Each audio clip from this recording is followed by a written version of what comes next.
We are taking a little break from our coaching calls because I want to talk about something that is newly of interest to me, and that is blogging. And I know a lot of you guys are listening, and you're probably thinking one of two things. First of all, since when did Lauren become interested in blogging? Because I've always said that blogging is not my thing. And second of all, you're just now interested in blogging because blogging's been around forever. In fact, today's guest has been blogging for over 20 years, and she's going to be sharing a lot of valuable blogging information with us, including how to use AI to help you with your blogging and some other tips for AI inside of your TPT business. But here recently, blogging has been something that, with the introduction of AI, has started to seem a little bit more attainable to me, like something that's a little bit more doable. And so I'm really excited to have today's guest, Angela Watson from Truth for Teachers, here to share her experience with both blogging and utilizing AI or ChatGPT inside of her business. Angela, for those of you who don't know, she's kind of an icon in the teacher community. She's the author of the 40-Hour Teacher Workweek and, of course, the host of the podcast Truth for Teachers. And I'm so excited that she's here, and I can't wait for you guys to meet Angela. Hey, Angela, how are you? I'm great, Lauren. Thanks for having me. Yeah, I'm so excited to talk to you about blogging. Firstly, because you're my type of person. It's like you specialize in helping people get things done efficiently and effectively. So I'm really excited because blogging has always been something that's really daunting to me. So I'm excited to have this conversation with you for selfish reasons. So you want to start by just telling everyone a little bit about yourself, who you are, and a little bit about your teacher business journey? Sure. So my website is truthforteachers.com, and I started it, the original iteration of it. It wasn't called that, but I first started in 2003. So I've been blogging now for 20 years. I was actually before blogs were a thing. It was actually just a website that I had to HTML code myself. Oh my goodness. Back in the day. Yeah. So, I've sort of been steady through this whole evolution of, of blogging, of social media, of podcasting. I've now been podcasting since 2015, which is Angela Watson's Truth for Teachers podcast. And I feel like my journey has just sort of evolved really organically. I was in the classroom for 11 years, and I started publishing books and doing teacher workshops and things like that based on my ideas. And I really loved it. So I moved into instructional coaching, which is what I've been doing for like the last 12 years. So yeah, so my job basically now is just supporting teachers, creating resources for them. I've been selling on Teachers Pay Teachers since 2012. I have 6 books. I have a number of courses, including the 40-Hour Teacher Workweek. So just lots and lots of things that I've built over time. And it's just really cool to see what are the new opportunities to serve teachers and create awesome things. I love that. So you mentioned that you've had your blog for over 20 years now, which is Yep. absolutely incredible. Can you tell us a little bit about like what role has that played in growing your business? Like how has the blog helped your business to flourish? So I'll speak to 2 parts of that. One is about how it helped me back in the day, and then one about what I think would be relevant for folks now, because it's going to be a totally different ball game if you didn't start back 20 years ago. Yeah. So for me, it was absolutely pivotal because again, this was before social media. And really there weren't even that many teacher websites yet because it was actually before blogs. So there were really only a handful of us sharing our ideas online. So I've been there sort of since the very beginning. And so for me, it's been absolutely pivotal. And I'm really grateful for that because I learned early to compile all of my resources in one place. And that's one of the problems that I have with social media now is like, you post something and then it's gone and it's not easily searchable. So if I remember that someone shared something really incredible on Instagram and I go back to their feed, I've got to scroll to try to find it, and may have been in their stories. Now it's gone. Or wait, did I see it on Facebook or was it on TikTok? Yes. So having everything in the website, I feel like is super important. So for me, it is truly the cornerstone of everything that I've done. In terms of how I think it fits now, it's mostly for SEO purposes. SEO is huge because there are still a lot of teachers who are searching for things online, searching for ideas, searching for articles and resources and things. And so the SEO for a website is really, really important. So that's how most people are finding things now. With social media, so much of it is pay to play. If I share a link to my article on my Facebook page, I've got like 160,000 followers. It might go out to 800 people, like they're not going to see it and they want the content. So I really rely on my email list to drive traffic to the blog, and I rely on SEO, and I rely on people sharing. And that really has always been my philosophy since the very beginning, is just create awesome stuff, write stuff that is super Yeah. helpful for teachers and speaks directly to their needs, and they will share it for me rather than me having to always try to figure out how am I going to get the word out, because I'm a creator, I'm a writer, I'm not a person who really enjoys marketing. I don't really enjoy social media very much, like I'm kind of over it at this point. I just want to make stuff, and that's really what my focus is, and I feel like blogging allows me to do that. So before we get into the meat of what we're going to be talking about today, because we're talking about AI and using AI as a tool when blogging, hearing you talk, my initial thought would be that you would be very much anti AI. Can you talk to me about how you felt when you started to see like the artificial intelligence, like ChatGPT, people starting to use that to write their blogs and to use that for writing their marketing materials and for speaking to their audience when it first came out, having done this by yourself for all these years? Like, what were your first thoughts when that came out? Nothing is ever going to be the same. Yeah. This just turned online business upside down. And I'm not a person who says that very often. Like there's a lot of trends that come and go. And that's one of the advantages of having been in this game for a long time, is I've seen things that people felt like you absolutely had to do. And turns out you did not absolutely have to do it. And half those things don't even exist anymore. But when I saw ChatGPT come out last fall, I was like, this is a game changer. And this is only going to get more powerful and more ubiquitous. And it's something that students are certainly going to be using, whether we want them to use it or not. And so therefore teachers need to learn how to use it. So actually, I have reservations and concerns. There's a lot of things that we don't know. There's certainly copyright issues that we need to think about. There's bias issues. There's definitely some things that we need to be aware of. It's not this perfect ideal platform that is only going to bring positive things. It's going to like everything else online, I feel like there's both benefits and then there's drawbacks, and there's positive effects, and then there's absolutely disastrous things. So I don't try to paint it as something that I think is all good or all bad. Like a lot of technology, it's how it's used. But personally, when I first heard about it and realized that this was something that was just going to get more powerful, I was really excited, because writing is difficult and tedious, and anything that can make that easier, make the research easier, I'm all about it. So, that's something that I really I have a VA and a project manager. So there's 3 people in our team. And I told my VA right away, like, we definitely, like, we want to get on this. And she's like, I'm so glad you feel that way. She was like, I was afraid, that you were basically going to try to replace me with AI. I'm like, no way. Like, I want you to learn how to use this. I want this to make your job easier and more effective and efficient. And, we can just sort of guide each other through it. And that's what we've been doing over this past year, is, finding little tips and tricks that make it easier, and kind of using that behind the scenes to help us produce the things that we make, more quickly. And I think also better quality, because it's surfacing ideas that I wouldn't have thought of on my own. I love that. So I love the fact that you, first of all, embrace that, you embrace this change. And I think that that's something that a lot of us have a hard time doing, myself included, where something comes in, it's new, it's different, it's not familiar to us. And it's kind of scary a little bit when something like this comes into play, because it's like, okay, now I'm competing not just against other human beings, I'm competing against artificial intelligence. And where is this going to go? What does this mean for me and for the status quo? So I love that. I love your take on that. Can you share a little bit about how you use AI to help you blog? Like, how are you using it? Because this, to me, blogging seemed like something that I would never do. And I've gone on record many times saying I'm never going to blog because it's just not my thing. I don't enjoy it. And when this hit the scene, I was like, okay, I feel like this might be doable for me in my business. Like, I feel like this might be something that I could actually make blogging attainable for me.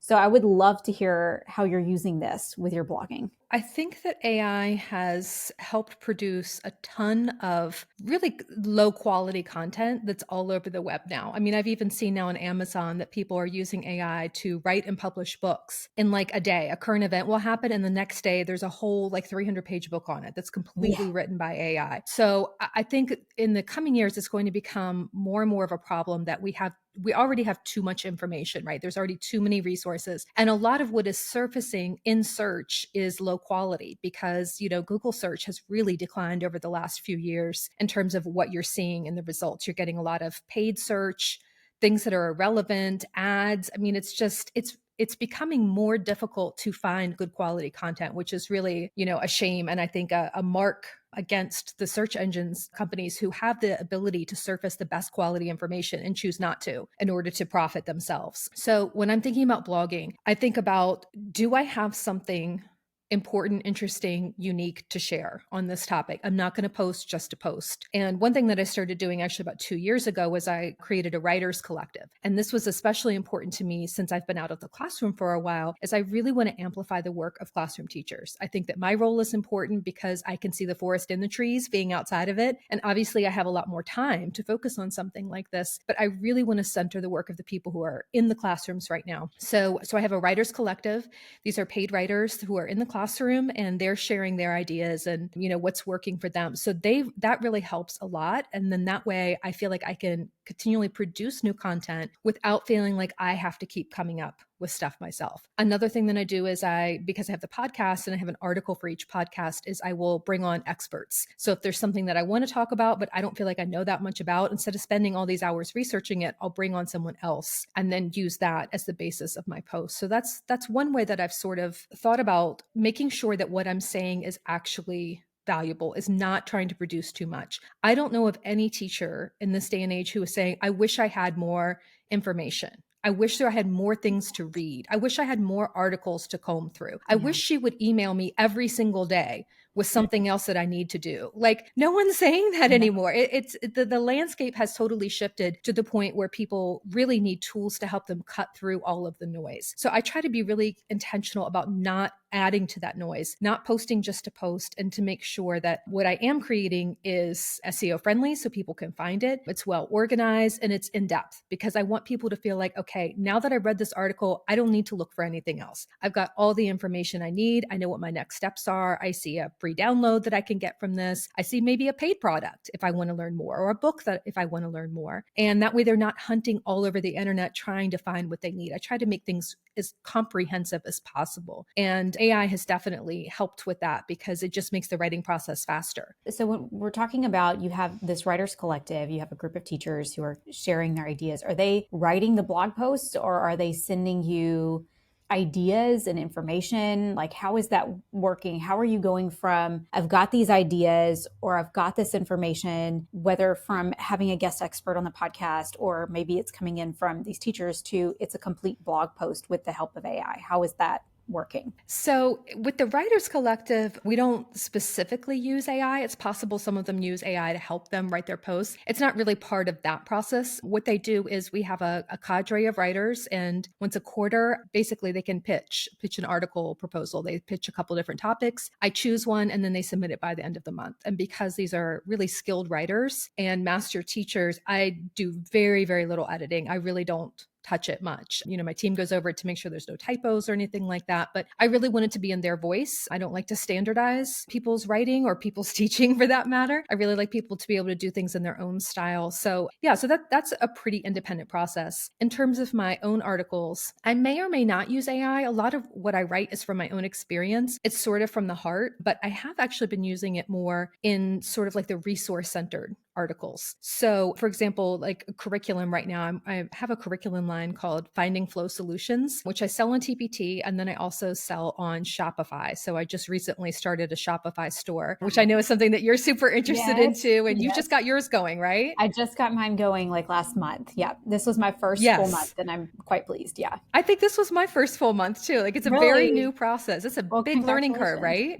It is. It is a big learning curve. But I found like once it's up, it's pretty easy to manage. Yep, I'm finding the same thing too. So I really wanted to do that for this new curriculum line because, well, that's a whole nother topic with Teachers Pay Teachers. And you've talked about some of this stuff before on your podcast, some of the pros and cons of selling there. But it's a curriculum line that is designed to help particularly secondary teachers teach students how to focus their attention and manage their time. So it's something that, it's a very in-depth resource. And I suppose that's maybe another angle of AI to consider, is making sure that we're not making things that teachers can easily replicate on their own. If they can just type that prompt into Chat GPT and get it themselves, then we're kind of wasting our time, right? So this is something that is much more complex, something that takes, many, many hours to create. And it really does help with the research. So with ChatGPT, which by the way, I feel like is the best tool out there. I've tried other ones. I've tried Bard and a couple of, a similar type of tools, and ChatGPT blows them all out of the water, in my opinion, in terms of the quality of response that you get. And what I've seen is that sometimes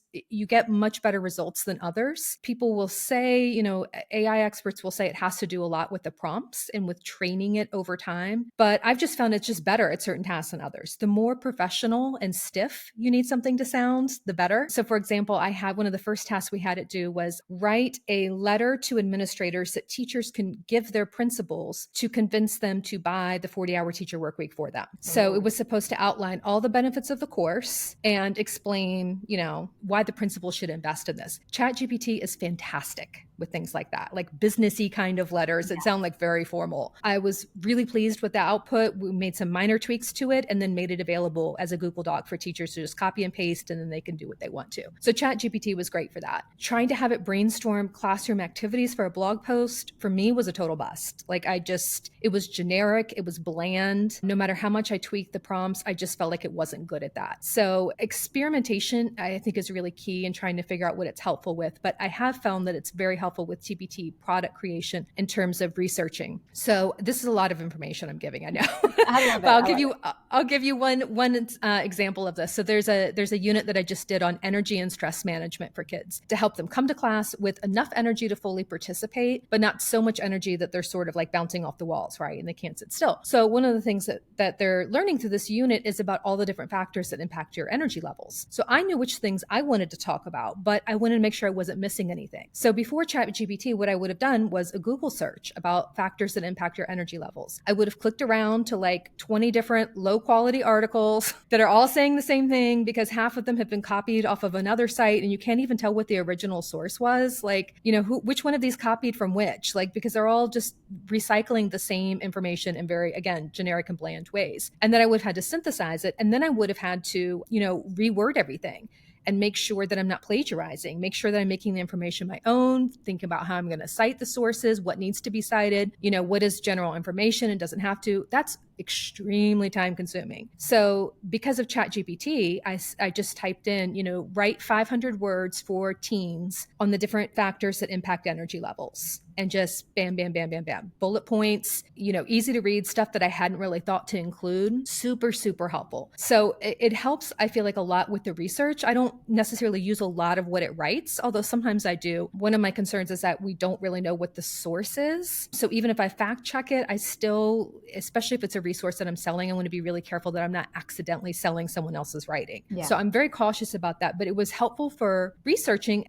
It made me more confident that I was not leaving out something important, because I knew it had scraped the entire web looking for information on this topic. And these were the things that had apparently been coming up over and over again on the most authoritative sites. And so it enabled me to make that lesson in a fraction of the time that I would have, that without ChatGPT, if I'd had to research on my own. So I actually like it better for researching than for writing. Yeah, I love that. I've loved it for trying to find different ideas and fill in gaps, like what you're talking about. Like a lot of times, I'll have it write give me 10 ideas, and really only one of them sparks anything, but it takes so little time to do that one good idea can be really, really helpful for helping you get that third point in your blog post or, something like that. So I've loved it for ideas. I found the same thing though to be true with, it makes everything so formal, which is really nice if you're trying to be formal. Like for example, we did Teacher Seller Summit, back in June. And when I was writing the about Teacher Seller Summit, like what is it about? Like I gave it like, this is what's included, like this is what, and it wrote out this full like email for me, like an email marketing. And of course, you go in, you tweak, you change things. It felt very professional, which was the polished professional, feel that I was going for that newsletter. But at the same time, I've had it try to write blog posts for me before. And I'm like, yeah, no, this isn't quite cutting it. Like take this informal email and turn it into a little bit longer of a blog post. And it's like using, 12th grade language where I might want it to use, an 8th grade language or something like that, something a little bit more informal. So I totally feel you on that. What are some things that you would just say, I wouldn't do this with AI? AI, like in terms of blogging? Like, this is one thing that I would just completely steer clear of doing. I feel like it's a really individual process. I actually can't think of any hard and fast rules, particularly with how quickly things are changing. I would just say be really mindful of, where the sources are coming from. And I believe that this is something that OpenAI is working on, is being more transparent about where the information is coming from. And definitely double check for bias and check for fake information as well, because ChatGPT and other AI tools have been known to just make up information. So for example, one time I heard about an author who had ChatGPT write a bio for her and it credited her with a book she didn't write. So No. I guess there was someone with a similar name who wrote the book or Yeah. something. So you definitely have to watch what's there for sure. One of the other questions that I was going to ask you, but I think you've already answered it, is about basic blogging rules that you might want to know before just relying on AI. And one of the things that you said earlier about writing content that teachers need, or writing content that's actually beneficial and helpful for your audience, is key, because then you don't have to worry with the marketing quite as much, because teachers are going to share it, or your audience is going to share it. They're going to love it, versus just how do I, get a post out there? Because I think that that's sort of the temptation, at least with me, with having ChatGPT, is I can put a post out so fast. Like I could just, if I just want to create a blog post just to have it written, I can create one really quickly. But is that blog post necessarily going to be helpful? Is another story. Do you have any other thoughts on things to keep in mind before, or instead of just relying on AI?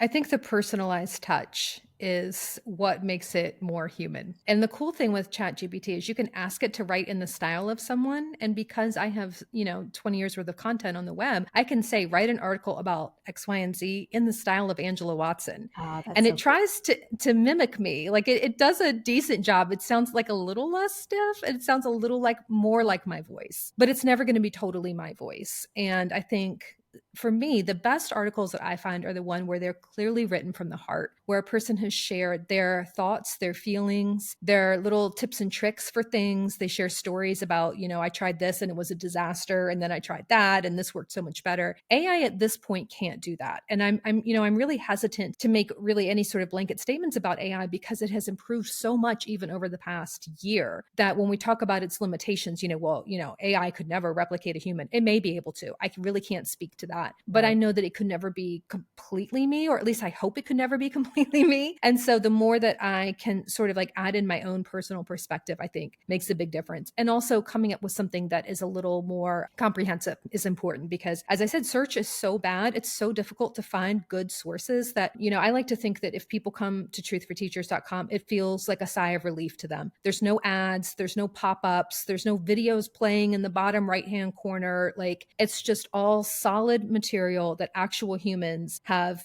done, if not all, the vast majority of, and, personally fact checked and added images and made it a really pleasant and hopefully trustworthy reading experience. So they feel like they can actually trust that resource, because I feel like that's one of the most, sort of difficult things to find online, is what is a source that I can actually trust. And so I guess that would be my piece of advice for folks, is to really think about, what is the focus of your blog? Is it a specific subject area or aspect of teaching? And, make it a reputable source where people feel like, I could share this with my administrators, I could share this with my colleagues, and trust that the stuff they find is going to be professional, it's going to be helpful, it's going to be comprehensive, and they don't have to go all over the web. They don't have to scroll through a TikTok feed. They don't have to try to remember, which platform they saw a good idea on. It's all on this one site, that's super easy to navigate and that you have control over. Like no one can take that away from me. Like this is my content that I own, and it's mine to use in whatever way I want to. And I feel like that's a really, really powerful thing, as more and more people are only using social media and not really having a website base. So if it's something that you already have, I would say keep it up for sure and focus on the SEO, because that's probably going to be the main way people find it. And if you don't have one yet, consider,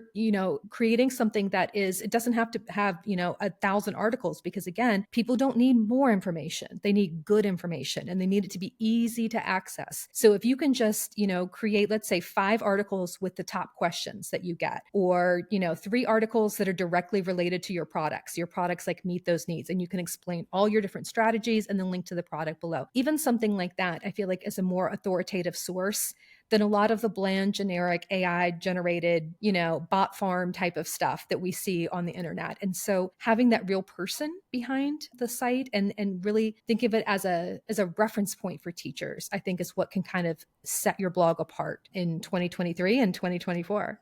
I love it. I love it. So you talked about how you've used AI for blogging and for research. Are there any other ways that you've used it to help benefit your business? Yeah, I mean, my team tends to go to ChatGPT as sort of a starting point for a lot of different tasks. Like you were mentioning for the Teacher Seller Summit, we had a summit last summer, the 40-hour Teacher Workweek online summit, and it was individual teachers sharing their best time-saving tips, just like 15, 20-minute sessions. So there were a ton of sessions. There's like 35 sessions. And I was like, oh my gosh, like writing a summary of each of these it's going to take forever because that's copywriting in the sense of like, you're writing marketing copy, that's a whole nother type of writing. Yeah. So I was like, how are we going to do this? So I told my VA, I said, see what ChatGPT can come up with. I don't know if it's going to be good at this or not. And it was just like you found. It was phenomenal, actually, at really like creating enticing short copy that, made people want to click and really described what it was. My VA had to do some fact checking for sure. Like it included some things that weren't there. It missed some things, but I would say it did probably 90% of that task that would have otherwise taken us, I would say at least 10 hours. I think it took more like 2. So I'd like to just try it out and just see. And if it's not really helpful with that task, that's okay. Because like you said, it's not like it takes a long time. You're talking about like, 5 minutes in ChatGPT and you're just like, okay, forget it. That really wasn't that big of a waste, considering that it may be able to save you hours. So that would be my advice is just, anything that you need to have done, try it out and see. And you can also play around with the generative AI for images and videos, which, I've not done a lot with, but I've heard those are getting even better. And for my Shopify store, actually, the main image in the store was AI generated. My web developer did that. He put in something about like a peaceful looking modern classroom. And it's just this beautiful photo that like, it's really cool. It looks like a real photo, but it's a completely AI generated image. So there's just some neat stuff that I think is going to be easier and easier to do. And, just seeing where it can save you time. And, if it doesn't work, at least it can be sort of a starting point for you to just jump off and kind of go from there. I love it. I love it. Well, I have some fun questions for you if you want to do some fun ones. Let's do it. Favorite podcast? I mean, we have your podcast, right? So we're going to have to plug that at the end. But apart from your own podcast, what's one of your favorite podcasts to listen to? Oh my gosh. I listen to so many podcasts. Do you want a general podcast or do you want a teaching podcast? Any podcast, fun podcast, anything. Oh my goodness. Well, for education, I really like Elena Aguilar's Bright Morning podcast. She's really great with instructional coaching and just, really speaking to the whole teacher and the whole student. I just love the way she shows up in the world. So her podcast is really awesome. Beyond that, I am currently listening to a podcast called Sold Out, which is about the housing crisis. And that's a really interesting one too. Also just listened to Grapevine, which is about the book ban pushback in Grapevine, Texas. That's phenomenal. It's a 6-part series. I would definitely recommend that to everyone listening. Grapevine, as well as NBC News' first podcast before that, which was Southlake. And that was about the CRT bans. So those are really, really good ones that are, related to education, but not specifically for teachers. I love it. I love it. Favorite way to relax? Hiking. Being outside, nature. Favorite show to binge watch currently? I just finished watching Grey's Anatomy, which I'd never seen when it was on. So I just binged like all the seasons. And I also just watched Schitt's Creek for like the 4th binge through.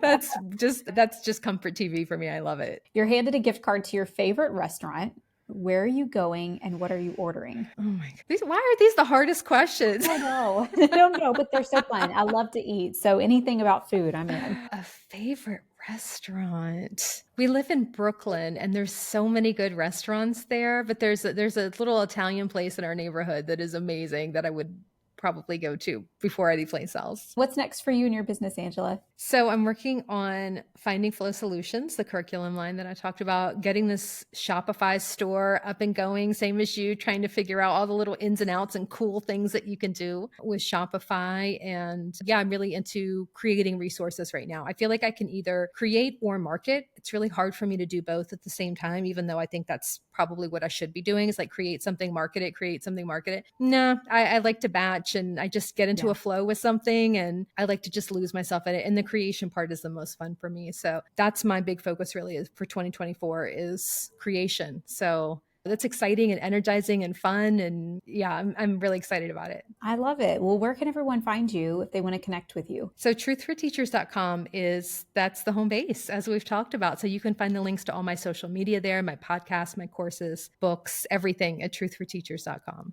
I love it. Well, thank you so much for being here today, Angela, and for sharing your wisdom and your knowledge with us. I sure appreciate it. I know I have a lot of people in my membership who are really excited about this podcast. I told them, I was like, yeah, Angela Yay. Watson's coming. And they're like, I love her. They were Oh, so that's so excited. Yeah. wonderful. Yes. Thanks for having me. And thanks for what you do on this podcast. You really have highlighted some awesome strategies for teacherpreneurs and, people who want to serve teachers in different ways. So I've learned a lot from listening from you and also from your guests. Oh, well, thank you so much. You have a great day. Yeah, you too. Thanks so much for being here. If you want to connect with Angela or learn more from her, you'll find links below to her website and to her podcast so you can connect with her. If you enjoyed this video, be sure to like it and subscribe. I put out weekly content for teacher entrepreneurs, helping you grow your business in a way that's purposeful and sustainable. And I promise you don't want to miss any of these videos.